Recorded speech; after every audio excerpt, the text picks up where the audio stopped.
সূরা আন-নিসা। বিসমিল্লাহির রহমানির রহিম। রহমান রহিম আল্লাহ তাআলার নামে।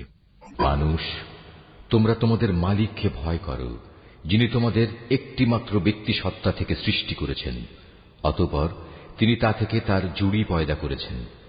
এরপর তিনি তাদের এই আদি জুড়ি থেকে বহু সংখ্যক নরনারী দুনিয়ায় চারিদিকে ছড়িয়ে দিয়েছেন। হে মানুষ, তোমরা ভয় করো আল্লাহ তাআলাকে, যার পবিত্র নামে তোমরা একে অপরের কাছে অধিকার ও পাওনা দাবি করো, এবং সৃষ্টিতত্ত্বের উৎস গর্ভধারিণী মাকে সম্মান করো। অবশ্যই আল্লাহ তাআলা তোমাদের উপর তীক্ষ্ণ দৃষ্টি রেখে চলেছেন।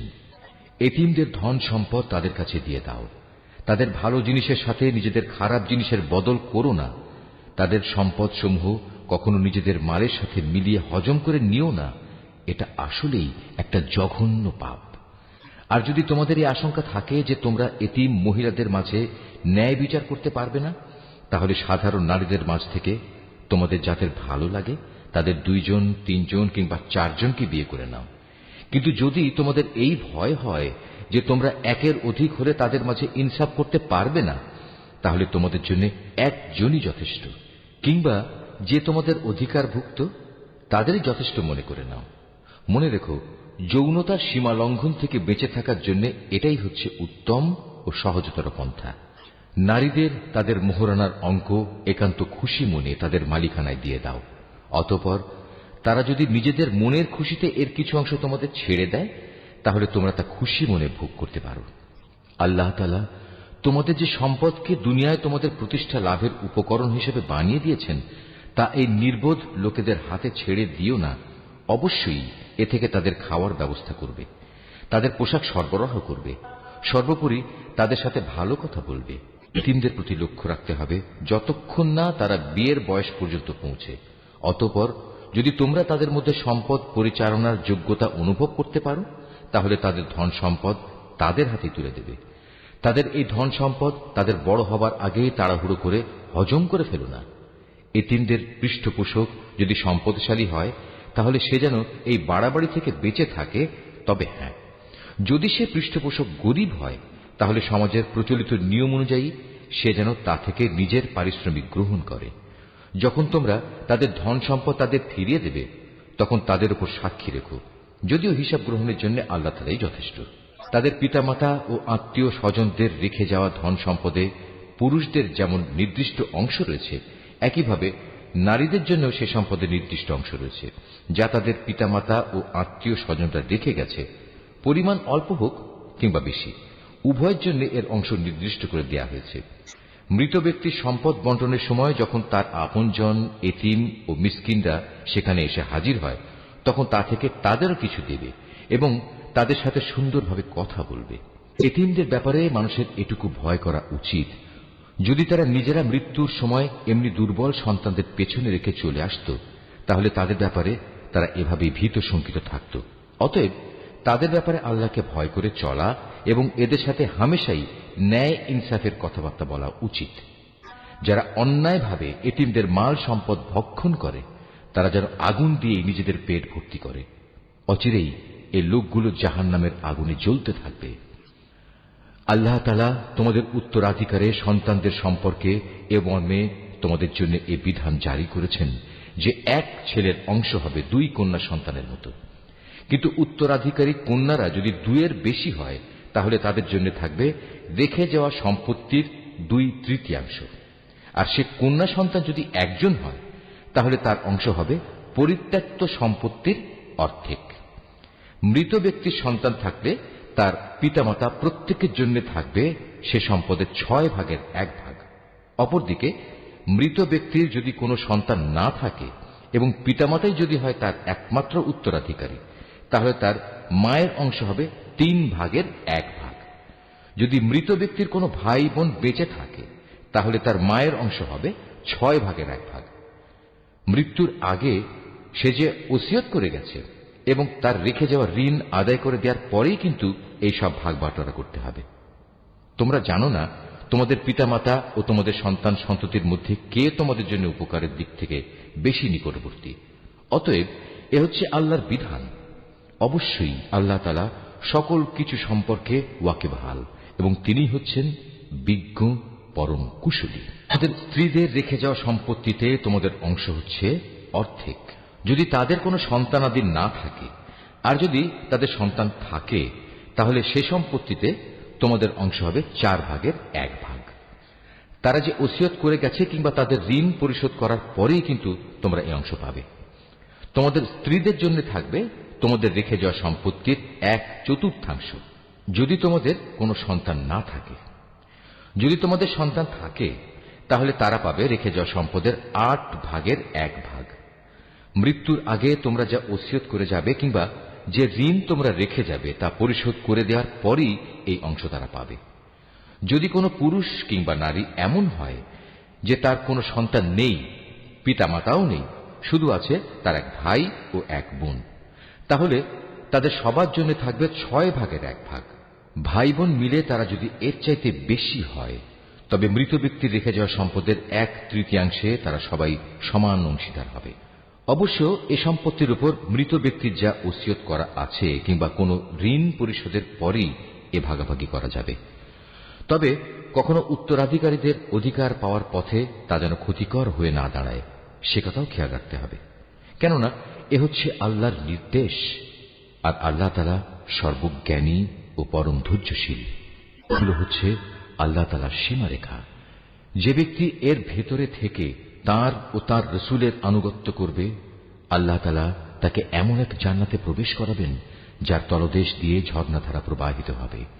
সেখানে সে অনন্তকাল ধরে অবস্থান করবে।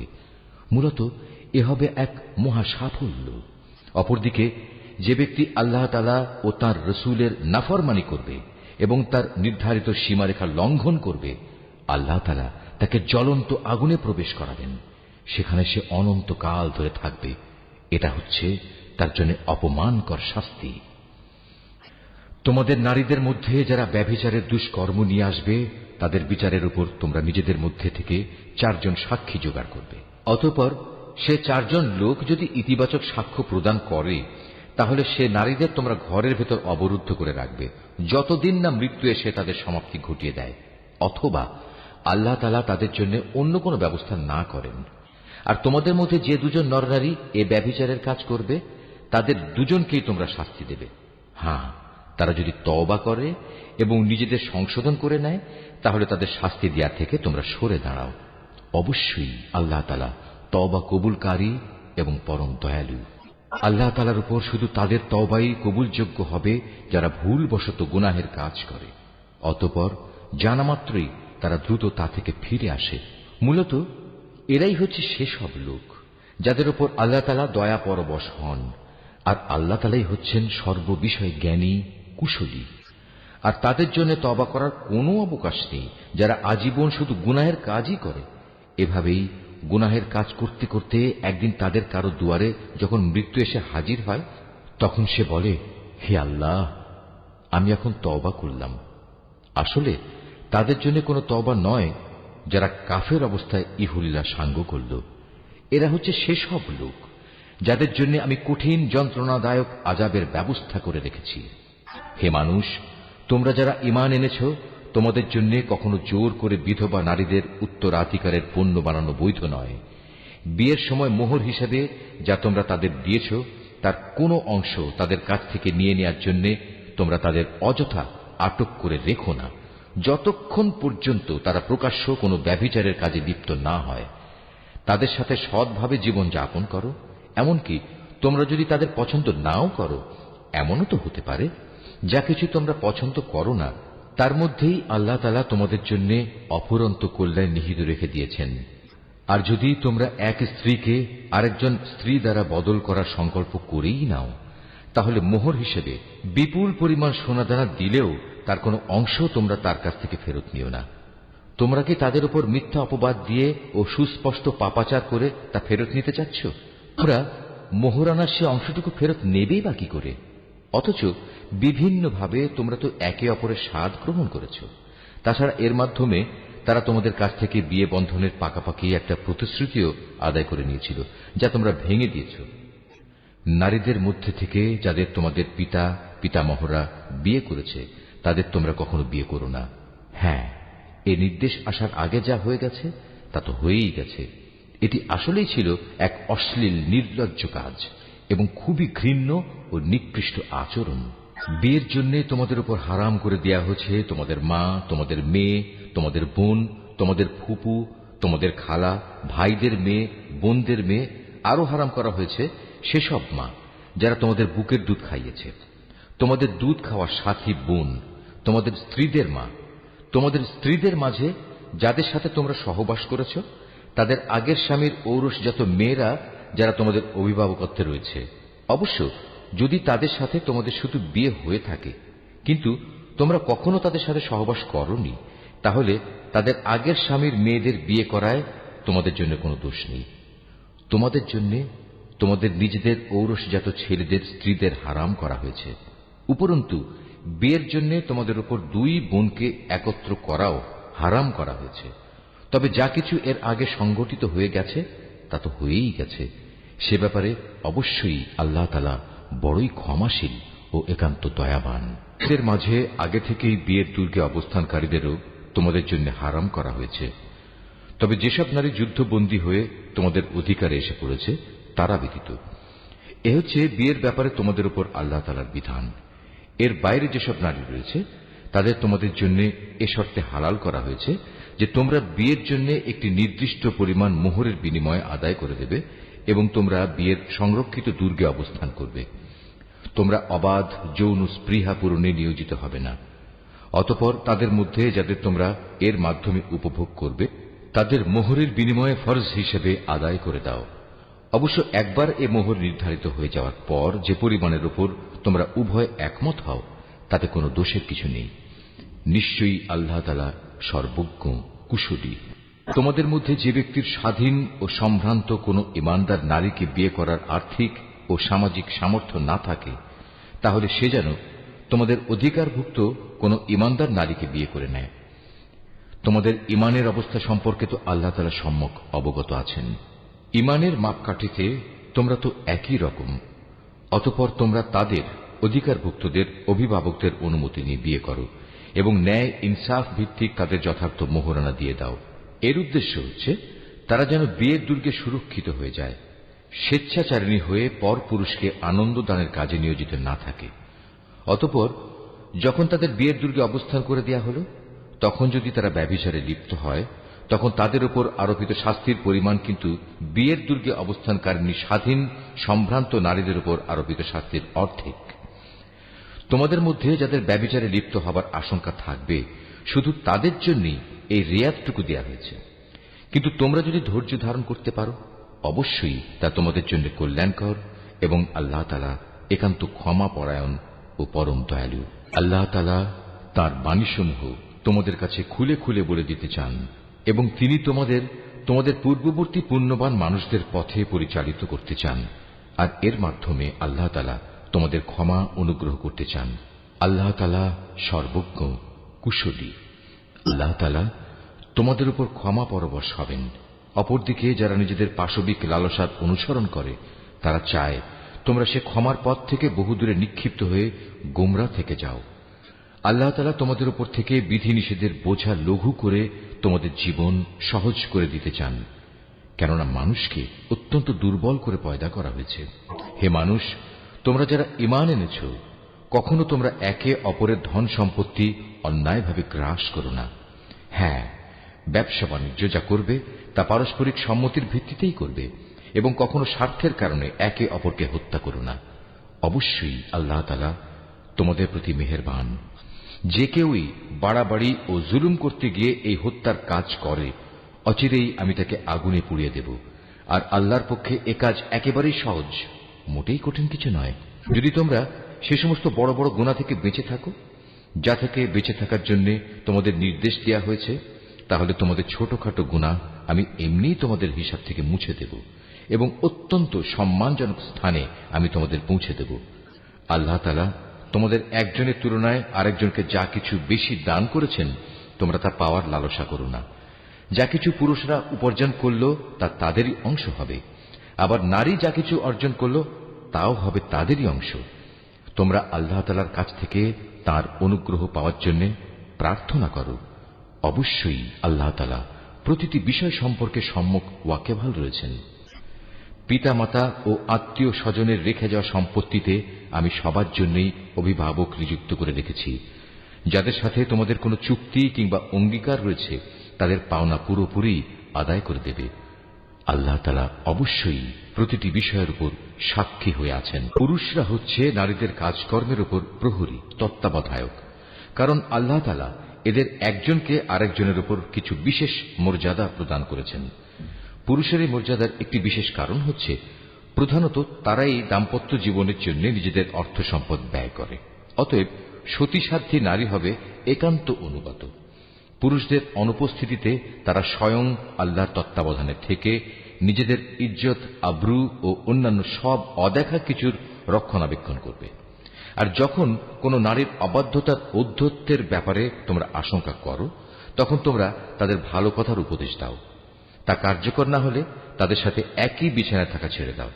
তাতেও যদি তারা ভালো না হয়, তাহলে চূড়ান্ত ব্যবস্থা হিসেবে তাদের মৃদু প্রহার করো। তবে যদি তারা এমনি অনুগত হয়ে যায়, তাহলে তাদের খামোখা কষ্ট দেওয়ার জন্য অজুহাত খুঁজে বেরিও না। অবশ্যই আল্লাহ তাআলা সর্বশ্রেষ্ঠ ও সবার চাইতে মহান। আর যদি তাদের স্বামী স্ত্রী এ দুজনের মাঝে বিচ্ছেদের আশঙ্কা দেখা দেয়, তাহলে তার পক্ষ থেকে একজন সালিশ এবং তার স্ত্রীর পক্ষ থেকে একজন সালিশ নিযুক্ত করো।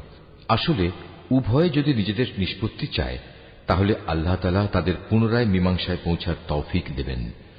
আল্লাহ তাআলা নিশ্চয়ই সম্যক জ্ঞানী, সর্ববিষয়ে ওয়াকিবহাল।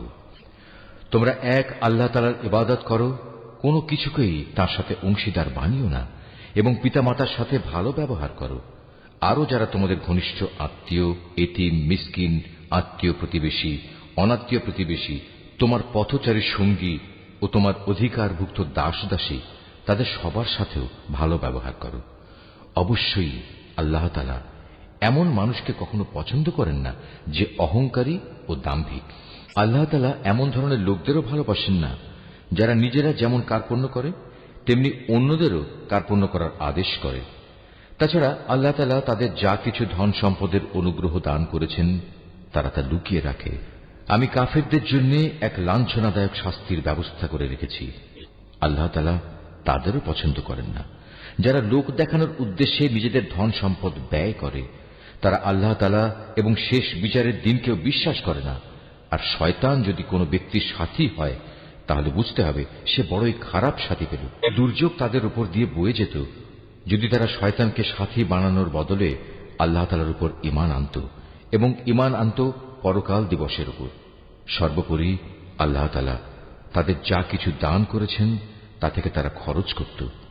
বস্তুত আল্লাহ তাআলা তাদের কাজকর্ম সম্পর্কে ভালোভাবেই ওয়াকিবহাল রয়েছেন। আল্লাহ তাআলা কার উপর এক বিন্দু পরিমাণও জুলুম করেন না, বরং তিনি তো এত দয়ালু যে নেকির কাজ যদি একটি হয় তবে তিনি তার পরিমাণ দ্বিগুণ করে দেন এবং এর সাথে তিনি নিজ থেকেও বড় কিছু পুরস্কার যোগ করেন। সেদিন তাদের অবস্থাটা কেমন হবে যখন আমি প্রত্যেক উম্মতের কাজে সাক্ষী হিসেবে তাদের নবীকে এনে হাজির করব, এবং হে মুহাম্মদ, এদের সবার কাছে সাক্ষী হিসেবে আমি সেদিন তোমাকে নিয়ে আসব। সেদিন যারা আল্লাহ তাআলাকে অস্বীকার করেছে এবং তার রাসূলের বিরুদ্ধে আচরণ করেছে, তারা কামনা করবে মাটি যদি তাদের নিজেদের সাথে মিশে একাকার হয়ে যেত। কারণ সেদিন কোনো মানুষ কোনো কথাই মহাবিচারক আল্লাহ তাআলার কাছ থেকে গোপন করতে পারবে না। হে ঈমানদাররা, তোমরা কখনো নেশাগ্রস্ত অবস্থায় নামাজের কাছে যেও না, যতক্ষণ পর্যন্ত তোমরা এতটুকু নিশ্চিত না হবে যে তোমরা যা কিছু বলছো তা তোমরা ঠিক ঠিক জানতে বুঝতে পারছ। আবার অপবিত্র অবস্থায়ও নামাজের কাছে যেও না, যতক্ষণ না তোমরা পুরোপুরিভাবে গোসল সেরে নেবে। তবে পথচারী অবস্থায় থাকলে তা ভিন্ন কথা। আর যদি তোমরা অসুস্থ হয়ে পড়ো অথবা প্রবাসে থাকো, কিংবা তোমাদের কেউ যদি পায়খানা থেকে ফিরে আসো, অথবা তোমরা যদি দৈহিক মিলনের সাথে নারী স্পর্শ করো, তাহলে পানি দিয়ে নিজেদের পরিষ্কার করে নেবে। তবে যদি এসব অবস্থায় পানি নাই পাও, তাহলে পবিত্র মাটি দিয়ে তায়াম্মুম করে নেবে, এবং তার পদ্ধতি হচ্ছে তা দিয়ে তোমাদের মুখমণ্ডল ও তোমাদের হাত মাসেহ করে নেবে। অবশ্যই আল্লাহ তাআলা গুনাহ মার্জনাকারী, পরম ক্ষমাশীল। হে নবী, তুমি কি তাদের অবস্থা দেখোনি যাদের আসমানি গ্রন্থের সামান্য একটা অংশ দেয়া হয়েছিল, কিন্তু তারা গুমরাহির পথই কিনে নিচ্ছে। তারা তো তোমাদেরও পথভ্রষ্ট করে দিতে চায়। তোমাদের দুশমনদের আল্লাহ তাআলা ভালো করে জানেন। অভিভাবক হিসেবে যেমন আল্লাহ তাআলা যথেষ্ট, তেমনি সাহায্যকারী হিসেবেও আল্লাহ তাআলাই যথেষ্ট। ইহুদি জাতির মধ্যে কিছু লোক এমন আছে যারা রসুলের কথাগুলো মূল অর্থের স্থান থেকে সরিয়ে বিকৃত করে দেয়, এবং তারা বলে আমরা শুনলাম এবং সাথে সাথে অমান্যও করলাম। আবার বলে আমাদের কথা শুনুন। আসলে ইসলামী জীবন বিধানে অপবাদ দানের উদ্দেশ্যে নিজেদের জিহ্বাকে কুঞ্চিত করে এরা বলে হে নবী আপনি শুনুন, সাথে সাথেই বলে আপনার শ্রবণ শক্তি রহিত হয়ে যাক।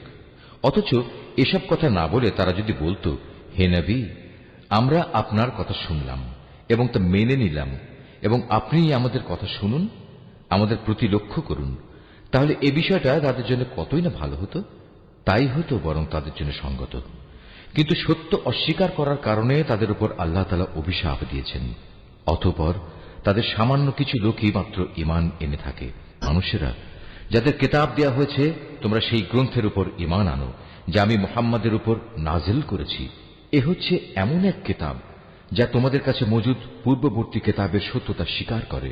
ঈমান আনো সে সময় আসার আগে যখন আমি পাপিষ্ঠদের চেহারাসমূহ বিকৃত করে তাকে উল্টো দিকে ঘুরিয়ে দেব, অথবা ইহুদিদের পবিত্র দিন শনিবারের অবমাননাকারীদের প্রতি আমি যেভাবে অভিশাপ নাজিল করেছি, তেমনি কোন বড় বিপর্যয় আসার আগে ঈমান আনো। আর আল্লাহ তাআলার হুকুম সে তো অবধারিত। নিঃসন্দেহে আল্লাহ তাআলা কখনো সে গুনাহ মাফ করবেন না যেখানে তার সাথে কাউকে শরীক করা হয়। এছাড়া অন্য সব গুনাহ তিনি যাকে ইচ্ছা ক্ষমা করে দেন। যে ব্যক্তি আল্লাহর সাথে কাউকে অংশীদার বানালো সে সত্যি একটা বড় ধরনের মিথ্যা রচনা করল এবং একটা মহা পাপে নিজেকে জড়ালো।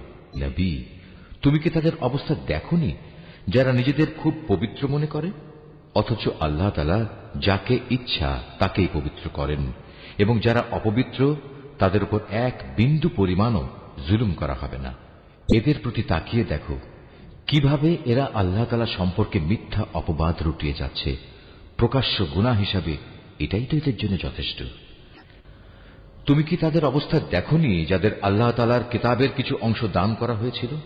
তারা আস্তে আস্তে নানা ধরনের ভিত্তিহীন অমূলক জাদুমন্ত্র জাতীয় জিনিস ও বহুতর মিথ্যা মাবুদের উপর ঈমান আনতে শুরু করল, এবং কাফেরদের সম্পর্কে তারা বলতে লাগল ঈমানদারদের তুলনায় এরাই তো সঠিক পথের উপর রয়েছে। এরাই হচ্ছে সেই হতভাগ্য মানুষগুলো যাদের উপর আল্লাহ তাআলা অভিসম্পাত করেছেন। আর আল্লাহ তাআলা যার উপর অভিশাপ পাঠান তার জন্য তুমি কোনো সাহায্যকারী পাবে না। অথবা এরা কি মনে করে যে তাদের ভাগে রাজত্ব ও প্রাচুর্য সংক্রান্ত কিছু বরাদ্দ করা আছে? যদি সত্যি সত্যি তেমন কিছু এদের দেয়া হতো তাহলে এরা তো খেজুর পাতার একটি ঝিল্লিও কাউকে দিতে চাইত না। অথবা এরা কি অন্যান্য মানব সন্তানদের ব্যাপারে হিংসা বিদ্বেষ পোষণ করে যাদের আল্লাহ তাআলা নিজস্ব ভান্ডার থেকে জ্ঞান কৌশল ও রাজনৈতিক ক্ষমতা দান করেছেন? অথচ আমি তো ইব্রাহিমের বংশধরদেরও আমার গ্রন্থ ও সেই গ্রন্থলব্ধ জ্ঞান বিজ্ঞান দান করেছিলাম।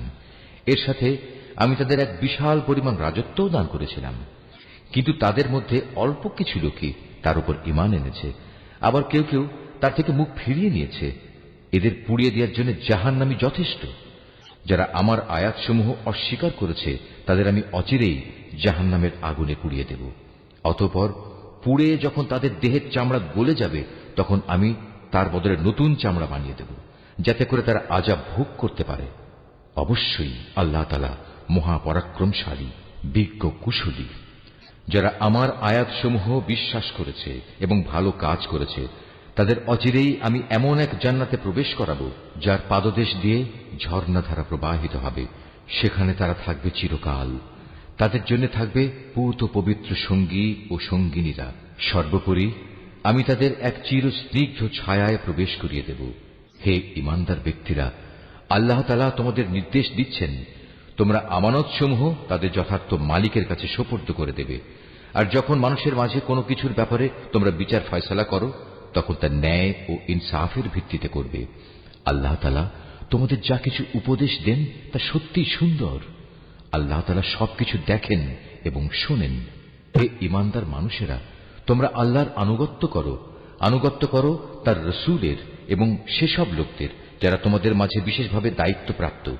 অতঃপর তোমাদের মাঝে যদি কোনো ব্যাপারে মতবিরোধের সৃষ্টি হয়, তাহলে সেই বিষয়টি ফয়সালার জন্য আল্লাহ তাআলা ও তার রসুলের দিকে ফিরিয়ে নিয়ে যাও। যদি তোমরা সত্যিকার অর্থে আল্লাহর উপর এবং শেষ বিচারের দিনের উপর ঈমান এনে থাকো, তাহলে এই পদ্ধতি হবে তোমাদের বিরোধ মীমাংসার সর্বোৎকৃষ্ট উপায়, এবং বিরোধপূর্ণ বিষয়সমূহের ব্যাখ্যার দিক থেকেও এটি হচ্ছে উত্তম পন্থা। হে নবী, তুমি কি তাদের অবস্থা দেখোনি যারা মনে করে তারা সে বিষয়ের উপর ঈমান এনেছে যা তোমার কাছে পাঠানো হয়েছে, এবং সে কিতাবের উপর ঈমান এনেছে যা তোমার আগে নাজিল করা হয়েছে, কিন্তু ফয়সালার সময় আমার কিতাবের বদলে এরা মিথ্যা মাবুদদের কাছ থেকেই ফয়সলা পেতে চায়। অথচ এদের নির্দেশ দেওয়া হয়েছিল তারা এসব মিথ্যা মাবুদদের অস্বীকার করবে। আসল কথা হচ্ছে শয়তান এদের সত্য থেকে অনেক দূরে সরিয়ে নিয়ে যেতে চায়।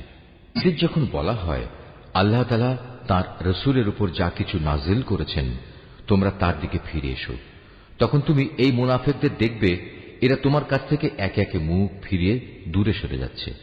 অতঃপর তাদের কৃতকর্মের কারণে যখন তাদের উপর কোনো বিপদ মুসিবত এসে পড়ে, তখন এদের অবস্থাটা কি হয় দেখেছ?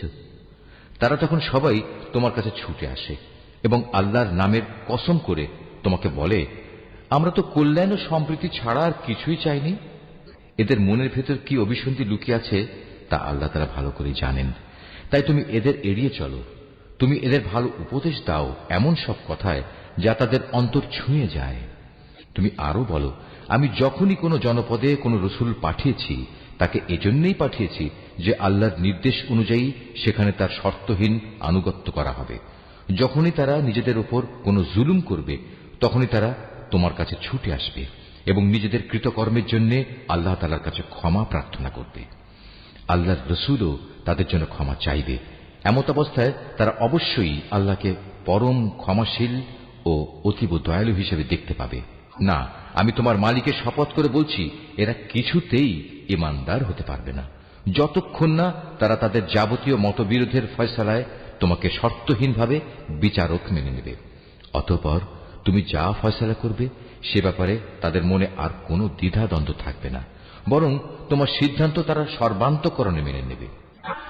আমি যদি তাদের উপর এ আদেশ জারি করতাম যে তোমরা নিজেদের জীবন বিসর্জন দাও অথবা তোমরা নিজেদের ভিটে মাটি ছেড়ে অন্যত্র চলে যাও, তাহলে তাদের মধ্যে সামান্য সংখ্যক মানুষই তা করত। যেসব উপদেশ তাদের দেয়া হয়েছে তা যদি তারা মেনে চলত তবে তা তাদের জন্য খুবই কল্যাণকর হতো এবং তাদের মানসিক স্থিরতাও এতে করে মজবুত হতো। তাহলে আমিও আমার পক্ষ থেকে এজন্য তাদের বড় ধরনের পুরস্কার দিতাম, উপরন্তু আমি তাদের সরল পথও দেখিয়ে দিতাম। যারা আল্লাহ তাআলা ও তার রসুলের আনুগত্য করে তারা শেষ বিচারের দিন সেসব পুণ্যবান মানুষদের সাথে থাকবে যাদের উপর আল্লাহ তাআলা প্রচুর নিয়ামত বর্ষণ করেছেন। এরা হচ্ছে নবী রসুল যারা হেদায়েতের সত্যতা স্বীকার করেছে, আল্লাহর পথে জীবন উৎসর্গকারী শহীদ ও অন্যান্য নেককার মানুষ সাথী হিসাবে এরা সত্যি উত্তম। এ হচ্ছে আল্লাহ তাআলার কাছ থেকে অনুগ্রহ। মূলত কোনো কিছু জানার জন্য আল্লাহ তাআলাই যথেষ্ট। হে ঈমানদাররা, শত্রুর মোকাবেলায় তোমরা সর্বদা তোমাদের সতর্কতা গ্রহণ করো। অতঃপর হয় দলে দলে বিভক্ত হবে কিংবা একসঙ্গে শত্রুর মোকাবেলা করো। তোমাদের মধ্যে অবশ্যই এমন মুনাফিক লোক থাকবে যে যুদ্ধের ব্যাপারে গড়িমসি করবে। তোমাদের উপর কোনো বিপদ মুসিবত এলে সে বলবে, আল্লাহ তাআলা সত্যিই আমার উপর বড় অনুগ্রহ করেছেন, কেননা আমি সে সময় তাদের সাথে ছিলাম না। আর যদি তোমাদের উপর আল্লাহ তাআলার পক্ষ থেকে বিজয়ের অনুগ্রহ আসে তখন সে এমন ভাবে বলে যেন তার সাথে তোমাদের কোন রকম বন্ধুত্বই ছিল না। সে তখন আরো বলে, কতই না ভালো হতো যদি আমি তাদের সাথে থাকতাম, তাহলে আজ আমিও অনেক বড় সফলতা অর্জন করতে পারতাম। যেসব মানুষ পরকালের বিনিময়ে এ পার্থিব জীবন ও তার সুখ স্বাচ্ছন্দ্য বিক্রি করে দিয়েছে সেসব মানুষের উচিত আল্লাহ তাআলার পথে লড়াই করা, কারণ যে আল্লাহর পথে লড়াই করবে সে এ পথে জীবন বিলিয়ে দেবে কিংবা সে বিজয় লাভ করবে। অচিরেই আমি তাকে এ উভয় অবস্থার জন্যই বিরাট পুরস্কার দেব। তোমাদের একই হয়েছে, তোমরা আল্লাহর পথে সেসব অসহায় নরনারী ও দুস্থ শিশু সন্তানদের বাঁচাবার জন্য লড়াই করো না যারা নির্যাতনে কাতর হয়ে ফরিয়াদ করছে। হে আমাদের মালিক, আমাদের এই জালেমদের জনপদ থেকে বের করে অন্য কোথাও নিয়ে যাও। অতঃপর তুমি আমাদের জন্য তোমার কাছ থেকে একজন অভিভাবক পাঠিয়ে দাও। তোমার কাছ থেকে আমাদের জন্য একজন সাহায্যকারী পাঠাও। যারা আল্লাহ তাআলা ও তার রসুলের উপর ঈমান এনেছে তারা সর্বদা আল্লাহর পথে যুদ্ধ করে, আর যারা আল্লাহ তাআলাকে অস্বীকার করেছে তারা লড়াই করে মিথ্যা মাবুদদের সপক্ষে। অতএব তোমরা যুদ্ধ করো শয়তান ও তার চেলা চামুন্ডাদের বিরুদ্ধে। তোমরা সাহস হারিও না, কারণ শয়তানের ষড়যন্ত্র খুবই দুর্বল। হে নবী, তুমি কি তাদের অবস্থা দেখোনি যাদের প্রথম দিকে যখন বলা হয়েছিল তোমরা আপাতত লড়াই থেকে নিজেদের হাত গুটিয়ে রাখো, এখন নামাজ প্রতিষ্ঠা করো এবং যাকাত প্রদান করো। তখন তারা জিহাদের জন্য অস্থির হয়ে পড়েছিল, অথচ যখন পরবর্তী সময়ে তাদের উপর সত্যি সত্যের লড়াইয়ের হুকুম নাজিল করা হলো তখন এদের একদল লোক তো প্রতিপক্ষের মানুষদের এমনভাবে ভয় করতে শুরু করলো যেমনি ভয় শুধু আল্লাহ তাআলাকেই করা উচিত, ক্ষেত্র বিশেষে তার চাইতেও বেশি। তারা আরো বলতে শুরু করলো, হে আমাদের মালিক, তুমি আমাদের উপর যুদ্ধের এ হুকুম এত তাড়াতাড়ি জারি করতে গেলে কেন? কত ভালো হতো যদি তুমি আমাদের সামান্য কিছুটা অবকাশ দিতে। হে নবী, তুমি বলো, দুনিয়ার এ ভোগ সামগ্রী অত্যন্ত সামান্য। যে ব্যক্তি আল্লাহ তাআলাকে ভয় করে তার জন্য পরকাল অনেক উত্তম, আর সেই পরকালে তোমাদের উপর কণা মাত্র অবিচার করা হবে না। যেখানেই থাকো না কেন মৃত্যু এসে তোমাদের নাগাল পাবেই। এমনকি তোমরা যদি কোনো মজবুত দুর্গেও থাকো সেখানেও মৃত্যু এসে হাজির হবে। এদের অবস্থা হচ্ছে, যখন কোনো কল্যাণ তাদের স্পর্শ করে তখন তারা বলে, হ্যাঁ, এ তো আল্লাহর পক্ষ থেকেই এসেছে।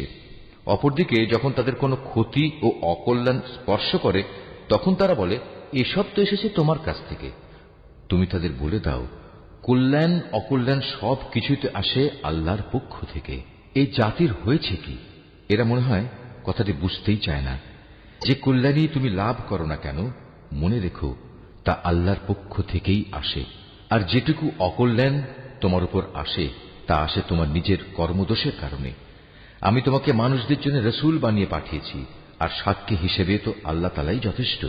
যে ব্যক্তি রসুলের আনুগত্য করে সে যেন আল্লাহরই আনুগত্য করে, আর যে ব্যক্তি তার আনুগত্য থেকে মুখ ফিরিয়ে নেয় তাদের উপর মনে রেখো আমি তোমাকে প্রহরী বানিয়ে পাঠাইনি। তারা মুখে মুখে বলে, আমরা তোমার আনুগত্য স্বীকার করি, কিন্তু তারা যখন তোমার কাছ থেকে দূরে সরে যায় তখন তাদের একদল লোক রাতের অন্ধকার সময়ে একত্রিত হয়ে ঠিক তুমি যা বলো তার বিরুদ্ধেই সলা পরামর্শ করে বেড়ায়। তারা রাতের বেলায় যা কিছু করে আল্লাহ তাআলা সেসব কর্মকাণ্ডগুলো ঠিক মতোই লিখে রাখছেন। অতএব তুমি এদের উপেক্ষা করে চলো এবং সর্ববিষয়ে শুধু আল্লাহ তাআলার উপরই ভরসা রাখো। অভিভাবক হিসেবে তো আল্লাহ তাআলাই যথেষ্ট। এরা কি কোরআন ও তার সূত্র নিয়ে চিন্তা গবেষণা করে না? এই গ্রন্থটা যদি আল্লাহ তাআলা ছাড়া অন্য কারো কাছ থেকে আসত তাহলে তাতে অবশ্যই তারা অনেক গরমিল দেখতে পেত। এদের কাছে যখনই নিরাপত্তা কিংবা ভয়ের কোনো খবর আসে তখন সত্য মিথ্যা না জেনেই এরা তা প্রচার করে বেড়ায়। অথচ তারা যদি এ জাতীয় খবর আল্লাহর রসুল এবং তাদের দায়িত্বপ্রাপ্ত ব্যক্তিকে জানিয়ে দিত তাহলে এমন সব লোকেরা তা জানতে পারত যারা তাদের মধ্যে থেকে সেই খবরের যথার্থতা যাচাই করতে পারত। যদি তোমাদের উপর আল্লাহর অনুগ্রহ না থাকত তাহলে এ প্রচারণার ফলে হাতে গোনা কিছু লোক ছাড়া তোমাদের অধিকাংশ লোকই শয়তানের অনুসারী হয়ে যেত। অতএব হে নবী, তুমি আল্লাহর পথে লড়াই করো, কেননা তোমাকে শুধু তোমার কাজকর্মের জন্যই দায়ী করা হবে এবং তুমি তোমার সাথী মোমেনদের আল্লাহ তাআলার পথে লড়াই করতে উদ্বুদ্ধ করতে থাকো। আল্লাহ তাআলা হয়তো অচিরেই এই কাফেরদের শক্তি চূর্ণ বিচূর্ণ করে দেবেন, কারণ আল্লাহ তাআলা শক্তিতে প্রবলতর, আবার শাস্তি দানেও তিনি কঠোরতর। যদি তার জন্য কোনো ব্যক্তি কোনো ভালো কাজে সুপারিশ করে তাহলে তাতে অবশ্যই তার অংশ থাকবে, আবার যে ব্যক্তি কোনো অন্যায় কাজের ব্যাপারে সুপারিশ করবে তাহলে তার সৃষ্ট অকল্যাণেও তার সমপরিমাণ অংশ থাকবে। আল্লাহ তাআলাই তোমাদের সব ধরনের কাজের একক নিয়ন্ত্রণকারী। যখন তোমাদের সালাম দ্বারা অভিবাদন জানানো হয় তখন তোমরা তার চাইতেও উত্তম পন্থায় তার জবাব দাও। উত্তম ভাবে না হলেও কমপক্ষে যতটুকু সে দিয়েছে ততটুকুই ফেরত দাও। অবশ্যই আল্লাহ তাআলা সব কিছুর পুঙ্খানুপুঙ্খ হিসাব রাখেন। আল্লাহ তাআলা এক মহান সত্তা, তিনি ছাড়া দ্বিতীয় কোনো মাবুদ নেই। অবশ্যই তিনি তোমাদের কিয়ামতের দিন এক জায়গায় জড়ো করবেন। সেদিনের ব্যাপারে কোনো রকম সন্দেহ নেই। আর এমন কে আছে যে আল্লাহ তাআলার চাইতে বেশি সত্য কথা বলতে পারে? এ কি হলো তোমাদের? তোমরা মুনাফিকদের ব্যাপারে দুদলে বিভক্ত হয়ে গেলে, বিশেষ করে যখন স্বয়ং আল্লাহ তাআলাই তাদের কৃতকর্মের জন্য তাদের উপর অভিশাপ নাজিল করেছেন। আল্লাহ তাআলা যাদের পথভ্রষ্ট করে দিয়েছেন, তোমরা কি তাদের সঠিক পথে আনতে চাও? বস্তুত আল্লাহ তাআলা যাকে পথভ্রষ্ট করেন তার জন্য তুমি কোনো পথে খুঁজে পাবে না। তারা তো এটাই কামনা করে যে তারা যেভাবে কুফরি করেছে তোমরাও তেমনি কুফরি করো, তাহলে তোমরা উভয়ে একই রকম হয়ে যেতে পারো। কাজেই তুমি তাদের মধ্যে থেকে কাউকেও নিজের বন্ধুরূপে গ্রহণ করো না, যতক্ষণ না তারা আল্লাহ তাআলার পথে নিজেদের ভিটে মাটি ছেড়ে ঈমানের প্রমাণ না দেবে। আর যদি তারা হিজরতের এ কাজটি না করে, তাহলে তোমরা তাদের যেখানেই পাবে গ্রেফতার করবে এবং যুদ্ধরত শত্রুদের সহযোগিতা করার জন্য তাদের হত্যা করবে। আর কোনো অবস্থায় তাদের মধ্যে থেকে কাউকে তোমরা বন্ধু ও সাহায্যকারী হিসেবে গ্রহণ করো না। তাদের কথা আলাদা, যারা তোমাদের সাথে চুক্তিবদ্ধ কোনো একটি সম্প্রদায়ের সাথে এসে মিলিত হবে। আবার তাদের ব্যাপারও নয়, যারা তোমাদের সামনে এমন মানসিক অবস্থা নিয়ে আসে যে মূলত তাদের অন্তর তোমাদের সাথে যেমনি লড়াই করতে বাধা দেয়, তেমনি নিজেদের জাতির বিরুদ্ধেও তাদের লড়াই করতে বাধা দেয়। অপরদিকে আল্লাহ তাআলা যদি চাইতেন, তিনি তোমাদের উপর এদের ক্ষমতাবান করে দিতে পারতেন। তেমন অবস্থায় তারা অবশ্যই তোমাদের সাথে লড়াই করত।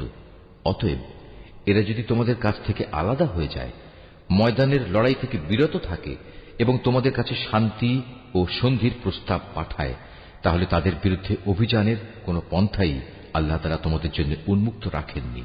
এই মুনাফিকদের মাঝে তোমরা এমন আরেক দল পাবে, যারা তোমাদের দিক থেকে যেমন শান্তি ও নিরাপত্তা পেতে চায়, তেমনি তারা তাদের নিজেদের জাতির কাছ থেকেও নিরাপত্তা ও নিশ্চয়তা পেতে চায়।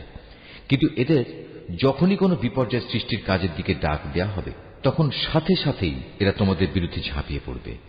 এরা যদি সত্যিই তোমাদের সাথে যুদ্ধ করা থেকে সরে না দাঁড়ায় এবং কোনো শান্তি ও সন্ধি প্রস্তাব তোমাদের কাছে পেশ না করে এবং নিজেদের অস্ত্র সংবরণ না করে, তাহলে তাদের তোমরা যেখানেই পাবে গ্রেফতার করবে এবং চরম বিদ্রোহের জন্য তাদের তোমরা হত্যা করবে। মূলত এরাই হচ্ছে সেসব লোক যাদের উপর আমি তোমাদের সুস্পষ্ট ক্ষমতা দান করেছি। এটা কোনো ইমানদার ব্যক্তির কাজ নয় যে সে আরেকজন ইমানদার ব্যক্তিকে হত্যা করবে। অবশ্য ভুলবশত করে ফেললে তা সম্পূর্ণ ভিন্ন কথা। যদি কোনো ইমানদার ব্যক্তি আরেকজন ইমানদার ব্যক্তিকে ভুল করে হত্যা করে, তাহলে তার বিনিময় হচ্ছে সে একজন দাস মুক্ত করে দেবে এবং তার সাথে নিহত ব্যক্তির পরিবার পরিজনকে তার রক্তের ন্যায়সঙ্গত মূল্য পরিশোধ করে দেবে। তবে নিহত ব্যক্তির পরিবারের লোকেরা যদি রক্তমূল্য মাফ করে দেয়, তবে তা স্বতন্ত্র কথা। এই নিহত ইমানদার ব্যক্তি যদি এমন কোন জাতির বা গোত্রের লোক হয় যারা তোমাদের শত্রু, তাহলে তার বিনিময় হবে শুধু একজন মোমেন দাসের মুক্তি।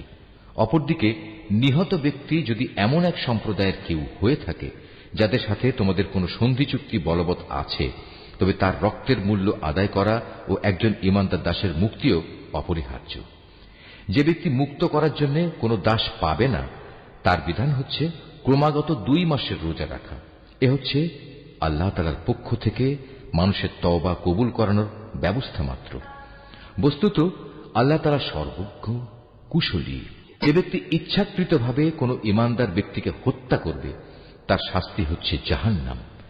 সেখানে সে অনন্তকাল ধরে পড়ে থাকবে। আল্লাহ তাআলা তার উপর ভয়ানক রুষ্ট, তাকে তিনি লানত দেন।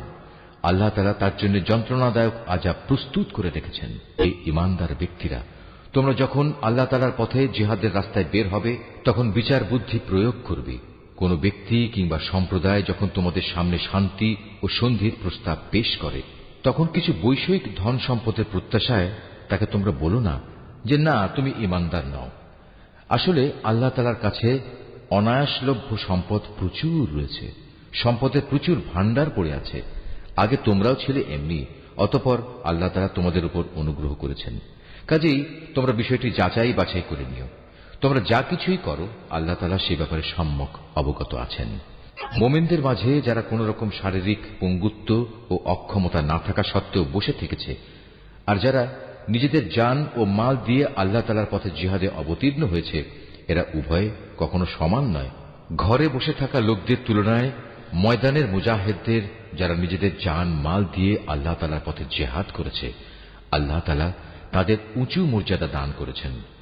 জিহাদ তখনও ফরজ ঘোষিত না হওয়ায় এদের সবার জন্য আল্লাহ তাআলা উত্তম পুরস্কারের ওয়াদা করেছেন।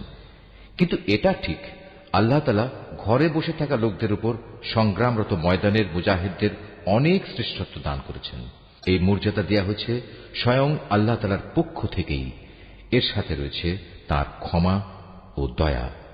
মূলত আল্লাহ তাআলা বড় ক্ষমাশীল ও অতীব দয়ালু। যারা নিজেদের উপর জুলুম করেছিল তাদের প্রাণ কেড়ে নেওয়ার সময় মওতের ফেরেশতারা যখন তাদের জিজ্ঞেস করবে, বলতো এর আগে সেখানে তোমরা কিভাবে ছিলে? তারা বলবে, আমরা দুনিয়ায় দুর্বল ও অক্ষম ছিলাম। ফেরেশতারা বলবে, কেন তোমাদের জন্য আল্লাহর এই জমিন কি প্রশস্ত ছিল না? তোমরা ইচ্ছে করলে যেখানে চলে যেতে পারতে। আসলে এরা হচ্ছে অপরাধী। এরা হচ্ছে সেসব লোক যাদের আবাসস্থল হচ্ছে জাহান্নাম, আর তা কত নিকৃষ্টতম আবাস। তবে সেসব নারী পুরুষ ও শিশু সন্তান যাদের হিজরত করার মতো শারীরিক শক্তি ছিল না, কোথাও যাওয়ার কোনো উপকরণ ছিল না, তাদের কথা আলাদা। এরা হচ্ছে সেসব মানুষ আল্লাহ তাআলা সম্ভবত যাদের মাফ করে দেবেন। অবশ্যই আল্লাহ তাআলা গুনাহ মোচনকারী ও পরম ক্ষমাশীল। আর যে কেউই আল্লাহ তাআলার পথে হিজরত করবে সে অচিরেই আল্লাহ তাআলার জমিনে প্রশস্ত জায়গা ও অগণিত ধন সম্পদ পেয়ে যাবে। যখন কোনো ব্যক্তি আল্লাহ তাআলা ও তার রসুলের উদ্দেশ্যে হিজরত করার জন্য নিজ বাড়ি থেকে বের হয় এবং এমতাবস্থায় মৃত্যু এসে তাকে গ্রাস করে নেয়, তাহলে তার সে অপূর্ণ হিজরতের পুরস্কার দেওয়ার দায়িত্ব আল্লাহ তাআলার উপর। আল্লাহ তাআলা বড় ক্ষমাশীল ও পরম দয়ালু। তোমরা যখন সফরে বের হবে তখন তোমাদের যদি এ আশঙ্কা থাকে যে কাফেররা নামাজের সময় আক্রমণ করে তোমাদের বিপদগ্রস্ত করে ফেলবে, তাহলে সে অবস্থায় তোমরা যদি তোমাদের নামাজ সংক্ষিপ্ত করে নাও তাতে তোমাদের কোনোই দোষ নেই। নিঃসন্দেহে কাফেররা হচ্ছে তোমাদের প্রকাশ্যতম দুশমন। নবী, তুমি যখন মুসলমানদের মাঝে অবস্থান করবে এবং যুদ্ধাবস্থায় যখন তুমি তাদের ইমামতির জন্য নামাজে দাঁড়াবে, তখন যেন তাদের একদল লোক তোমার সাথে নামাজে দাঁড়ায় এবং তারা যেন তাদের অস্ত্র সাথে নিয়ে সতর্ক থাকে। অতঃপর তারা যখন নামাজের সিজদা সম্পন্ন করে নেবে তখন তারা তোমাদের পেছনে থাকবে। দ্বিতীয় দল যারা নামাজ তখনও পড়েনি তারা তোমার সাথে এসে নামাজ আদায় করবে, কিন্তু সর্বাবস্থায় তারা যেন সতর্কতা অবলম্বন করে এবং সশস্ত্র অবস্থায় থাকে। কারণ কাফেররা তো এই সুযোগটুকুই চায় যে যদি তোমরা তোমাদের মাল সামানা ও অস্ত্রশস্ত্র সম্পর্কে একটু অসাবধান হয়ে যাও, যাতে তারা তোমাদের উপর আকস্মিকভাবে ঝাঁপিয়ে পড়তে পারে। অবশ্য অতিরিক্ত বৃষ্টি বাদলের জন্য যদি তোমাদের কষ্ট হয় কিংবা শারীরিকভাবে তোমরা যদি অসুস্থ হও, তাহলে কিছুক্ষণের জন্য তোমরা অস্ত্র রেখে দিতে পারো। কিন্তু অস্ত্র রেখে দিলেও তোমরা কিন্তু নিজেদের সাবধানতা বজায় রাখবে। অবশ্যই আল্লাহ তাআলা কাফেরদের জন্য এক অপমানকর আযাব নির্দিষ্ট করে রেখেছেন। অতঃপর তোমরা যখন নামাজ শেষ করে নেবে তখন দাঁড়িয়ে, বসে এবং শুয়ে তথা সর্বাবস্থায় আল্লাহ তাআলাকে স্মরণ করতে থাকবে। এরপর যখন তোমরা পুরোপুরি স্বস্তি বোধ করবে তখন যথারীতি নামাজ আদায় করবে। অবশ্যই নামাজ ঈমানদারদের উপর সুনির্দিষ্ট সময়ের সাথেই ফরজ করা হয়েছে। কোন শত্রু দলের পেছনে ধাওয়া করার সময় তোমরা বিন্দু মাত্র মনোবল হারিও না। তোমরা যদি কষ্ট পেয়ে থাকো তাহলে জেনে রেখো তারাও তো তোমাদের মতো কষ্ট পাচ্ছে। কিন্তু তোমরা আল্লাহ তাআলার কাছ থেকে যে জান্নাত আশা করো তারা তো তা করে না। নিশ্চয়ই আল্লাহ তাআলা সর্বজ্ঞ, কুশলী। অবশ্যই আমি সত্য দ্বীনের সাথে তোমার উপর এ গ্রন্থ নাযিল করেছি, যাতে করে আল্লাহ তাআলা তোমাকে যা জ্ঞানের আলো দেখিয়েছেন তার আলোকে তুমি মানুষদের বিচার মীমাংসা করতে পারো। তবে বিচার ফয়সালার সময় তুমি কখনো বিশ্বাসঘাতকদের পক্ষে তর্ক করো না। তুমি আল্লাহ তাআলার কাছে ক্ষমা প্রার্থনা করো। অবশ্যই আল্লাহ তাআলা বড় ক্ষমাশীল ও পরম দয়ালু। যারা নিজেদের সাথে বিশ্বাসঘাতকতা করে তুমি কখনো এমন সব লোকের পক্ষে কথা বলো না, কেননা আল্লাহ তাআলা এই পাপিষ্ঠ বিশ্বাসঘাতকদের কখনো পছন্দ করেন না। এরা মানুষদের কাছ থেকে নিজেদের কর্ম লুকিয়ে রাখতে চায়, কিন্তু আল্লাহ তাআলার কাছ থেকে তারা কিছুই লুকোতে পারবে না। আল্লাহ তাআলা তো হচ্ছেন সেই মহান সত্তা যিনি রাতের অন্ধকারে তিনি যেসব কথা বা কাজ পছন্দ করেন না এমন সব বিষয়ে যখন এরা সলা পরামর্শ করে তখনও তিনি তাদের সাথেই থাকেন। এরা যা কিছু করে তা সম্পূর্ণ আল্লাহ তাআলার জ্ঞানের পরিধির আওতাধীন। হ্যাঁ, এরাই হচ্ছে সেসব লোক যাদের সঠিক ঘটনা না জানার কারণে দুনিয়ার জীবনে তোমরা যাদের পক্ষে তর্ক করেছ, কিন্তু কিয়ামতের দিনে আল্লাহ তাআলার সামনে কে তাদের পক্ষে কথা বলবে, কিংবা সেদিন কে তাদের উপর অভিভাবক হবে? যে ব্যক্তি গুনাহের কাজ করে অথবা গুনাহ করে নিজের উপর নিজেই অবিচার করে, অতঃপর এজন্য যখন সে আল্লাহ তাআলার কাছে ক্ষমা প্রার্থনা করে, তখন সে অবশ্যই আল্লাহ তাআলাকে পরম ক্ষমাশীল ও অতীব দয়ালু হিসাবে পাবে। যে ব্যক্তি কোনো গুনাহের কাজ করল, সে কিন্তু এর দ্বারা নিজেই নিজের ক্ষতি সাধন করল। আল্লাহ তাআলা সবকিছুই জানেন, তিনি কুশলী।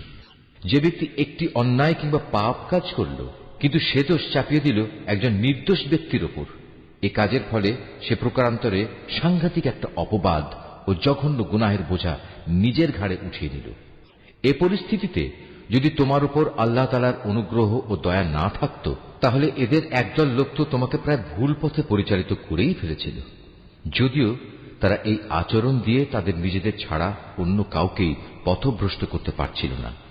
অবশ্য তাদের এই প্রতারণামূলক কাজ দ্বারা তারা তোমার কোনোই ক্ষতি সাধন করতে সক্ষম হতো না, কারণ আল্লাহ তাআলা তাঁর গ্রন্থ ও সে গ্রন্থলব্ধ কলা কৌশল তোমার উপর নাজিল করেছেন, এবং তিনি তোমাকে এমন সবকিছুর জ্ঞান শিক্ষা দিয়েছেন যা আগে তোমার জানা ছিল না। তোমার উপর আল্লাহ তাআলার অনুগ্রহ ছিল অনেক বড়। এদের অধিকাংশ গোপন সলা পরামর্শের ভেতরই কোনো কল্যাণ নিহিত নেই। তবে যদি কেউ এর দ্বারা কাউকে কোনো দান খয়রাত, সৎ কাজ ও অন্য মানুষের মাঝে শান্তি ও সম্প্রীতি স্থাপনের আদেশ দেয়, তা ভিন্ন কথা। আর আল্লাহ তাআলার সন্তুষ্টি অর্জনের লক্ষ্যে যদি কেউ এসব কাজ করে, তাহলে অতি শীঘ্রই আমি তাকে মহাপুরস্কার দেব। আবার যে ব্যক্তি তার কাছে প্রকৃত সত্য স্পষ্ট হয়ে যাওয়ার পর রসুলের বিরুদ্ধে আচরণ করবে এবং ইমানদারদের পথ ছেড়ে বেঈমান লোকদের নিয়ম নীতির অনুসরণ করবে, তাকে আমি সেদিকেই পরিচালিত করব যেদিকে সে চলতে চেয়েছে। এর শাস্তি হিসেবে তাকে আমি জাহান্নামের আগুনে পুড়িয়ে দেব, আর তা কত নিকৃষ্ট আবাসস্থল। আল্লাহ তাআলা এ বিষয়টি ক্ষমা করবেন না যে তার সাথে কোন রকম শরীক করা হবে। এছাড়া অন্য সকল গুনাহ তিনি যাকে ইচ্ছা করেন তাকে ক্ষমা করে দিতে পারেন। তাই যে ব্যক্তি আল্লাহ তাআলার সাথে কাউকে শরীক করল, সে মূলত চরমভাবে গোমরাহ হয়ে গেল। আল্লাহকে ছাড়া এরা কাকে ডাকে? ডাকে নিকৃষ্ট দেবীকে কিংবা কোনো বিদ্রোহী শয়তানকে। তার উপর আল্লাহ তাআলা অভিশাপ বর্ষণ করেছেন, কারণ সে আল্লাহকে চ্যালেঞ্জ দিয়ে বলেছিল, আমি তোমার বান্দাদের এক অংশকে নিজের দলে শামিল করেই ছাড়ব। সে আরো বলেছিল, আমি অবশ্যই তোমার বান্দাদের গোমরাহ করে দেব, আমি অবশ্যই তাদের হৃদয়ে নানা প্রকারের মিথ্যা কামনা বাসনা জাগিয়ে তুলব, এবং আমি তাদের নির্দেশ দেব যেন তারা কুসংস্কারে লিপ্ত হয়ে জন্তু জানোয়ারের কান ছিদ্র করে দেয়। আমি তাদের আরো নির্দেশ দেব যেন তারা আল্লাহ তাআলার সৃষ্টিকে বিকৃত করে দেয়। মূলত যে কোনো ব্যক্তি আল্লাহ তাআলার বদলে শয়তানকে নিজের পৃষ্ঠপোষক বানিয়ে নেবে, সে এক সুস্পষ্ট ক্ষতি ও লোকসানের সম্মুখীন হবে। ঈমানদাররা, তোমরা সর্বদাই ইনসাফের উপর দৃঢ়ভাবে প্রতিষ্ঠিত থেকো এবং আল্লাহ তাআলার জন্য সত্যের সাক্ষী হিসেবে নিজেকে পেশ করো। যদি এ কাজটি তোমরা নিজের পিতামাতার কিংবা নিজের আত্মীয় স্বজনের উপরেও আসে, তবুও তা তোমরা মনে রাখবে, সে ব্যক্তি ধনী হোক কিংবা গরিব, এটা কখনো দেখবে না। কেননা তাদের উভয়ের চাইতে আল্লাহ তাআলার অধিকার অনেক বেশি। অতএব তুমি কখনো ন্যায় বিচার করতে নিজের খেয়াল খুশির অনুসরণ করো না। যদি তোমরা পেঁচানো কথা বলো কিংবা সাক্ষ্য দেয়া থেকে বিরত থাকো, তাহলে জেনে রাখবে, তোমরা যা কিছুই করো না কেন, আল্লাহ তাআলা তার যথার্থ খবর রাখেন। হে ঈমানদার ব্যক্তিরা, তোমরা ঈমান আনো আল্লাহর উপর, তার রসুলের উপর, সে কিতাবের উপর যা আল্লাহ তাআলা তার রসুলের উপর নাজিল করেছেন, এবং সেসব কিতাবের উপর যা ইতিপূর্বে তিনি নাজিল করেছেন। আর যে ব্যক্তি আল্লাহ তাআলাকে অস্বীকার করল তার ফেরেশতাদের, তার পাঠানো কিতাবসমূহ, তার নবী রসুলদের ও পরকাল দিবসকে, বুঝতে হবে সে ভীষণভাবে পথভ্রষ্ট হয়ে গেছে। যারা একবার ঈমান আনলো আবার কুফরি করল, কিছুদিন পর আবার ঈমান আনলো, এরপর সুযোগ বুঝে আবার কাফের হয়ে গেল, এরপর কুফরির পরিমাণ তারা দিনে দিনে বাড়িয়ে দিল। ঈমান নিয়ে তামাশা করার এ লোকদের আল্লাহ তাআলা কখনো ক্ষমা করবেন না, না কখনো তিনি এ ব্যক্তিদের সঠিক পথ দেখাবেন। হে নবী, মুনাফিক ব্যক্তিদের তুমি সুসংবাদ দাও যে তাদের জন্য ভয়াবহ আযাব রয়েছে, যারা দুনিয়ার ফায়দার জন্য ঈমানদারদের বদলে কাফেরদের বন্ধু হিসেবে গ্রহণ করেছে। তারা কি এর দ্বারা এদের কাছ থেকে কোন রকম মান সম্মানের প্রত্যাশা করে? অথচ সবটুকু মান সম্মান তো আল্লাহ তাআলার জন্যই নির্দিষ্ট। আল্লাহ তাআলা ইতিপূর্বেও এই কিতাবের মাধ্যমে তোমাদের উপর আদেশ নাজিল করেছিলেন যে তোমরা যখন দেখবে কাফেরদের কোন বৈঠকে আল্লাহ তাআলা নাজিল করা কোন আয়াত অস্বীকার করা হচ্ছে এবং তার সাথে ঠাট্টা বিদ্রূপ করা হচ্ছে, তখন তোমরা তাদের সাথে এ ধরনের মজলিসে বসো না, যতক্ষণ না তারা অন্য কোনো আলোচনায় লিপ্ত হয়। এমনটি করলে অবশ্যই তোমরা তো তাদের মতো হয়ে গেলে। জেনে রেখো, আল্লাহ তাআলা অবশ্যই সব কাফের ও মুনাফিকদের জাহান্নামে একত্রিত করে ছাড়বেন।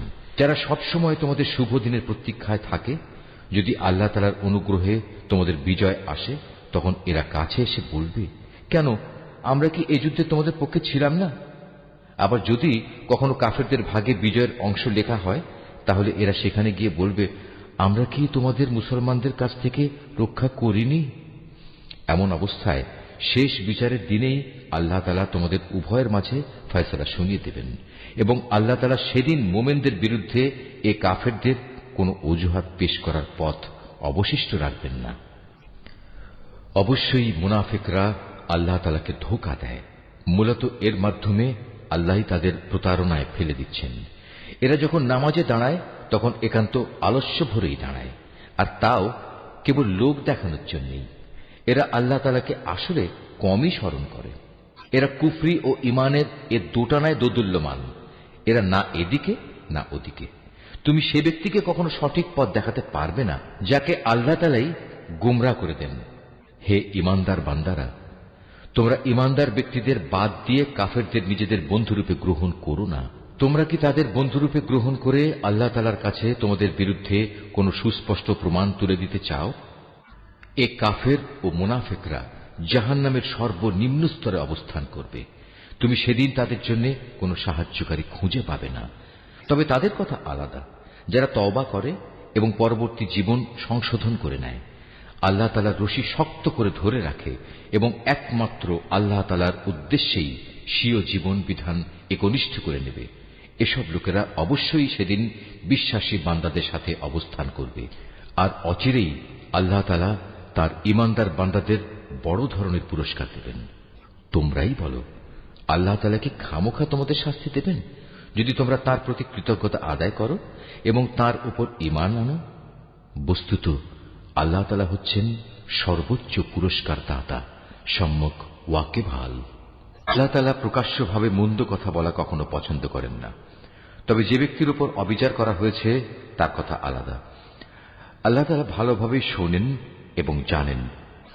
ভালো কাজ তোমরা প্রকাশ্যে করো কিংবা তা গোপনে করো, অথবা কোনো মন্দ কাজের জন্য যদি তোমরা ক্ষমা করে দাও, তাহলে তোমরা দেখতে পাবে আল্লাহ তাআলা অতি ক্ষমাশীল ও প্রবল শক্তিমান।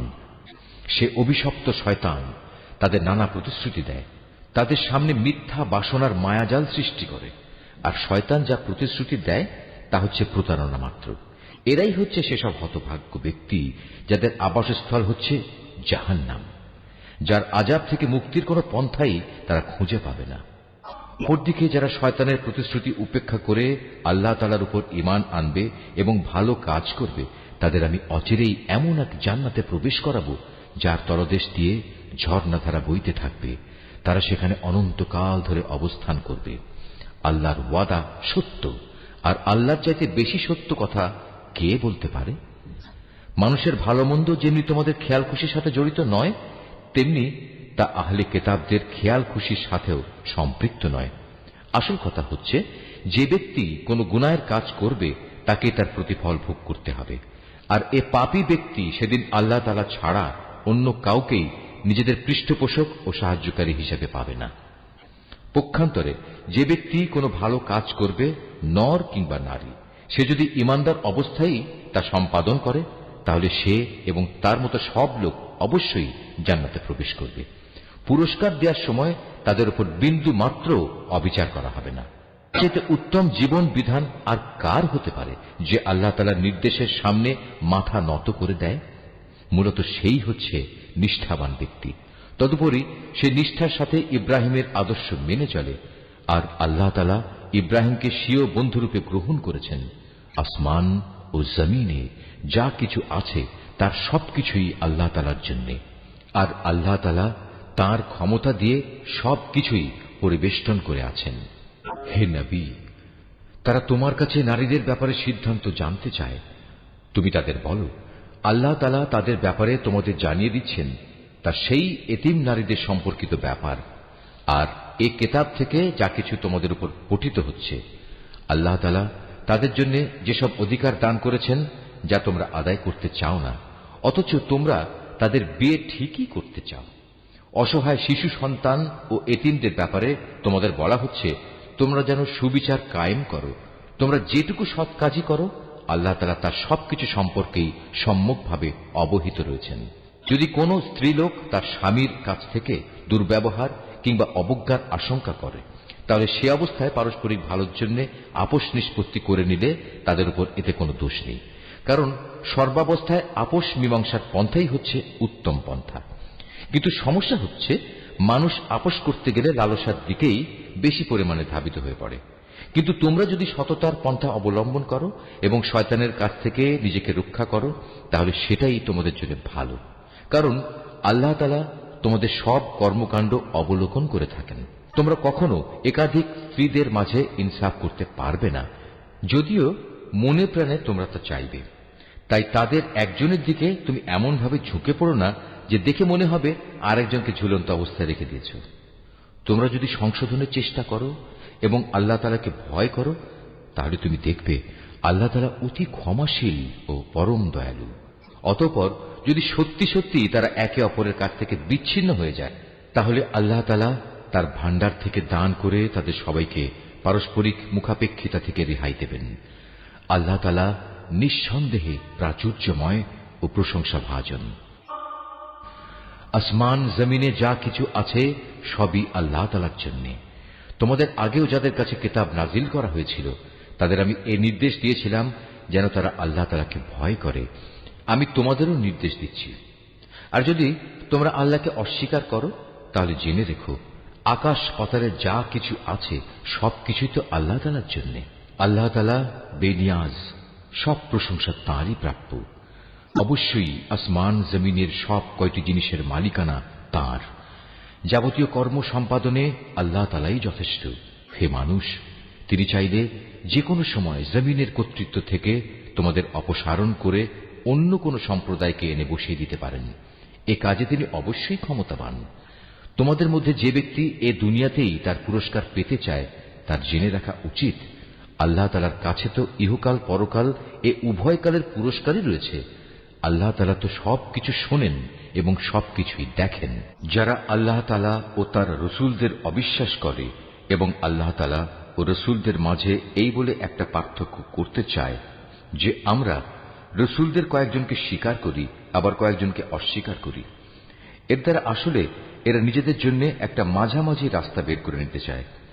এরাই হচ্ছে সত্যিকারের কাফের। আর আমি এ কাফেরদের জন্যই নির্দিষ্ট করে রেখেছি এক চরম লাঞ্ছনাদায়ক শাস্তি। অপরদিকে যারা আল্লাহ তাআলা ও তার রসুলের উপর ঈমান আনে এবং তার পাঠানো নবী রসুলদের একজনের সাথে আরেকজনের কোন রকম পার্থক্য করে না, এরাই হচ্ছে সেসব লোক যাদের তিনি অচিরেই অনেক পুরস্কার দান করবেন। প্রকৃতপক্ষে আল্লাহ তাআলা অত্যন্ত ক্ষমাশীল ও মহাদয়ালু। কিতাবের লোকেরা তোমার কাছে চায় তুমি যেন আসমান থেকে তাদের জন্য কোনো কিতাব নাজিল করো।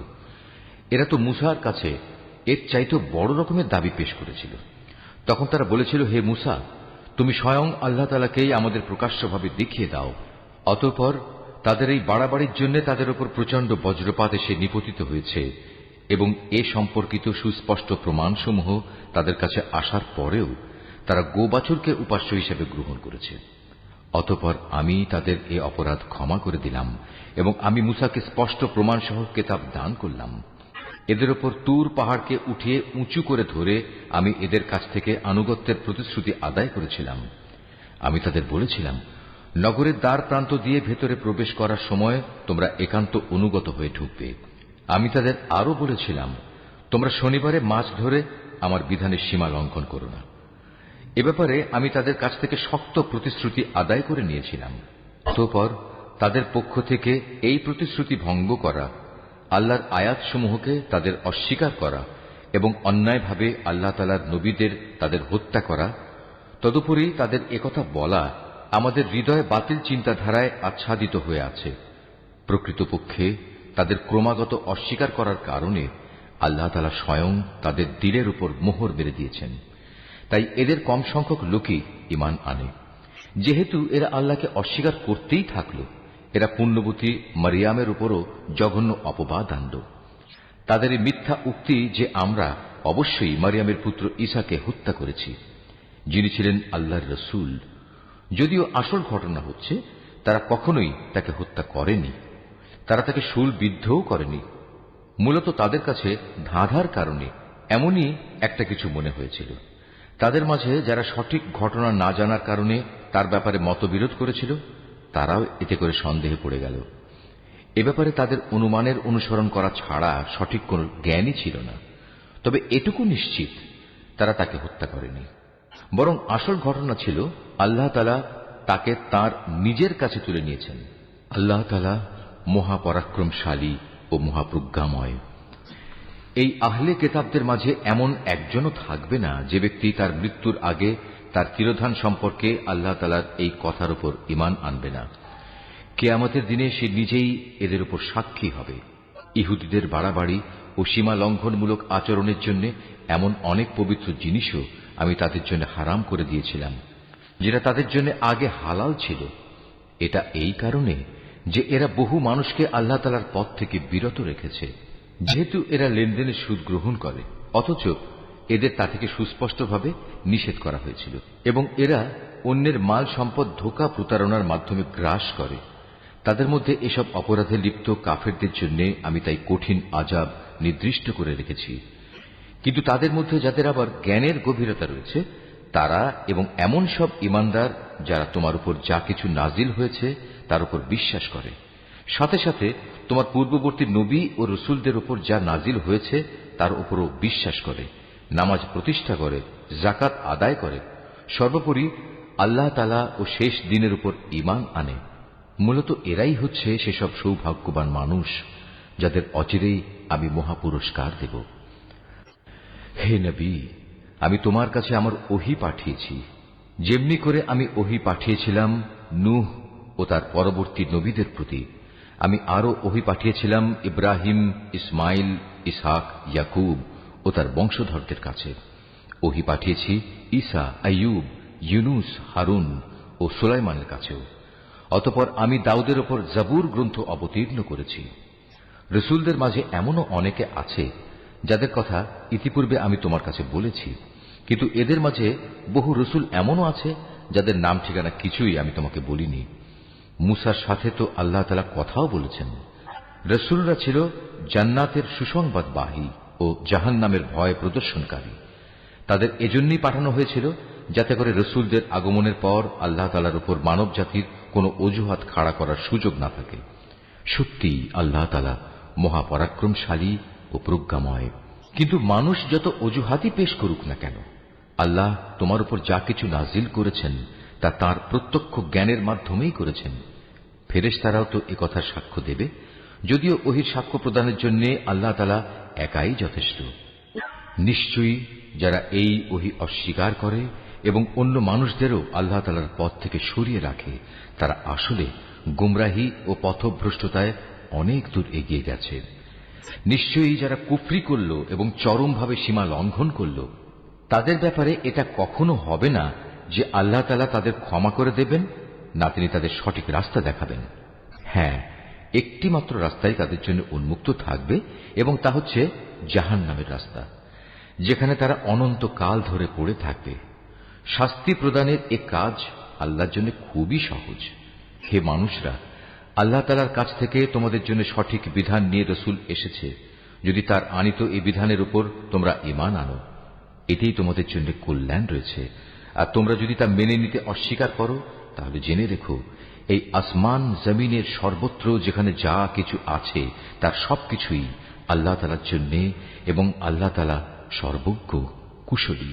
হে কিতাবধারীরা, নিজেদের দ্বীনের ব্যাপারে তোমরা বাড়াবাড়ি করো না, এবং ঈসার ঘটনা নিয়ে আল্লাহ তাআলা সম্পর্কে সত্য ছাড়া কোনো মিথ্যা বলো না।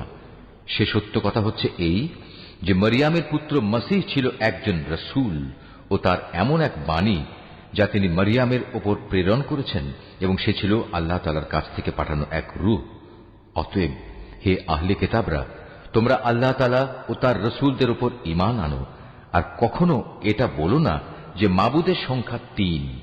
এ জঘন্য মিথ্যা থেকে তোমরা বেঁচে থেকো, এটাই তোমাদের জন্য উত্তম।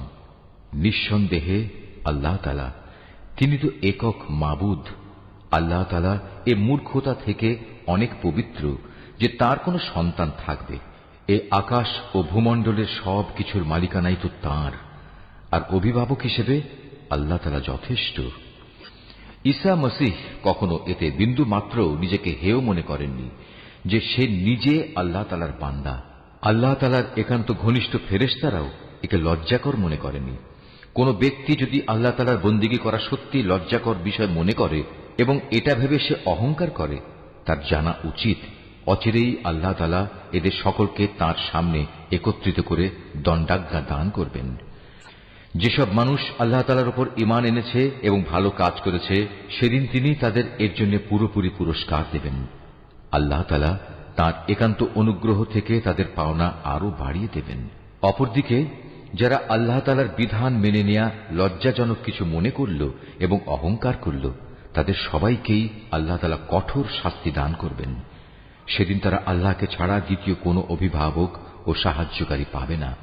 হে মানুষ, তোমাদের মালিকের কাছ থেকে তোমাদের কাছে একটি উজ্জ্বল প্রমাণ এসেছে এবং আমি তোমাদের কাছে উজ্জ্বল জ্যোতি নাজিল করেছি। অতঃপর যারা সে জ্যোতি দিয়ে ঈমান আনল এবং তাকে শক্ত করে আঁকড়ে ধরল, আল্লাহ তাআলা তাদের অচিরেই তাঁর অফুরন্ত দয়া ও অনুগ্রহে জান্নাতে প্রবেশ করাবেন এবং তাদের তিনি সঠিক পথে পরিচালিত করবেন। হে নবী, তারা তোমার কাছে বিভিন্ন বিষয়ে ফতোয়া জানতে চায়। তুমি বলো, আল্লাহ তাআলা সে ব্যক্তির উত্তরাধিকার সংক্রান্ত ব্যাপারে তোমাদের তাঁর সিদ্ধান্ত জানাচ্ছেন, যার মাতা পিতা কেউই নেই, আবার তার নিজেরও কোনো সন্তান নেই। এ ধরনের কোনো ব্যক্তি যদি মারা যায় এবং সে ব্যক্তি যদি সন্তানহীন হয় এবং তার একটি বোন থাকে, তাহলে সে বোনটি সে মৃত ব্যক্তির পরিত্যক্ত সম্পত্তির অর্ধাংশের মালিক হবে। অপরদিকে সে যদি নিঃসন্তান হয়, তাহলে সে তার বোনের সম্পত্তির উত্তরাধিকারী হবে। আবার যদি তারা দুজন হয়, তাহলে তারা দুই বোন সেই পরিত্যক্ত সম্পত্তির ৩ ভাগের ২ ভাগ অংশের মালিক হবে। যদি সে ভাই বোনেরা কয়েকজন হয়, তাহলে মেয়েদের অংশ ১ ভাগ ও পুরুষদের অংশ ২ ভাগ হবে। আল্লাহ তাআলা উত্তরাধিকারের এ আইন কানুন অত্যন্ত সুস্পষ্টভাবে তোমাদের জন্য বলে দিয়েছেন, যাতে করে মানুষের উদ্ভাবিত বন্টন পদ্ধতিতে তোমরা বিভ্রান্ত হয়ে না পড়ো। আল্লাহ তাআলা সব কিছুর ব্যাপারেই